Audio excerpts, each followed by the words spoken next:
신앙생활을 하면서 자주 사용하게 되는 말들이 있습니다.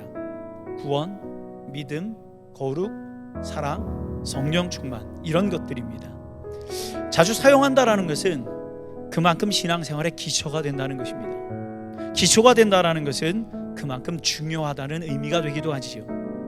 그 가운데 회개가 있습니다. 회개는 예수님께서 그의 사역 가운데 가장 먼저 외치신 말씀입니다.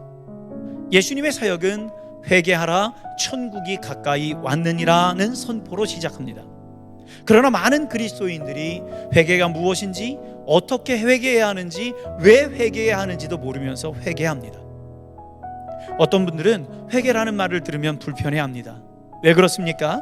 회개는 죄인이 하는 것이라고 생각하기 때문입니다. 회개가 불편한 또 하나의 이유는 회개에도 바뀌지 않는 자신의 삶을 바라볼 때 낙심이 되기 때문인 것이지요. 그러나 이 모든 것은 회개의 성경적 의미를 제대로 이해하지 못한 결과입니다. 오늘 우리는 성경이 말하는 회개가 무엇인지, 그리고 왜 회개해야 하는지에 대하여 살펴보기를 원합니다. 그렇다면 회개란 무엇일까요? 성경은 회개를 방향을 바꾸는 것이라고 말합니다. 자신이 걸어가던 인생의 방향을 바꾸는 것입니다. 내가 가던 인생의 방향과 목적이 잘못되었음을 알고 돌아서는 것입니다. 그리고 새로운 목적지를 향해서 가는 것이지요. 그것도 점진적으로, 지속적으로 자신의 인생의 방향을 바꾸어 가는 것입니다.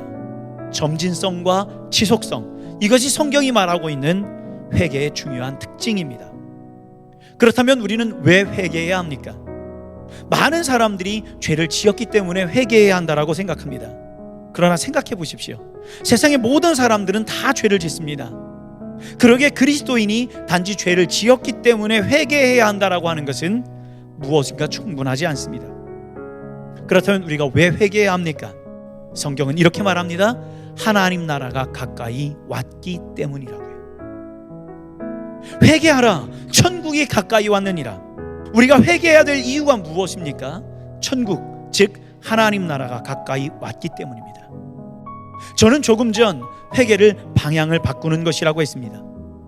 차가 앞으로 진행을 하다가 잘못된 줄 알고 유턴하는 것과 동일한 것입니다. 여러분, 이제 한번 이것을 생각해 보겠습니다. 차가 자신이 가는 길이 잘못되어 준 줄 알고서 유턴했다라는 것은 그 전제에 목적지가 분명하다는 것을 의미합니다. 어디로 가야 하는지 분명하기 때문에 잘못된 길을 아는 것이지요. 예수님이 이 땅에 오시면서 가져오신 하나님의 나라가 역사 가운데 들어와 버렸습니다. 그래서 이제 우리가 알게 된 것입니다. 지금까지 힘써 달려왔었던 인간의 나라, 세상의 나라, 사단의 나라가 우리가 진정으로 가야 할 목적지가 아니라 하나님 나라가 진정한 목적지임을 예수님을 통해서 알게 되어진 것이죠.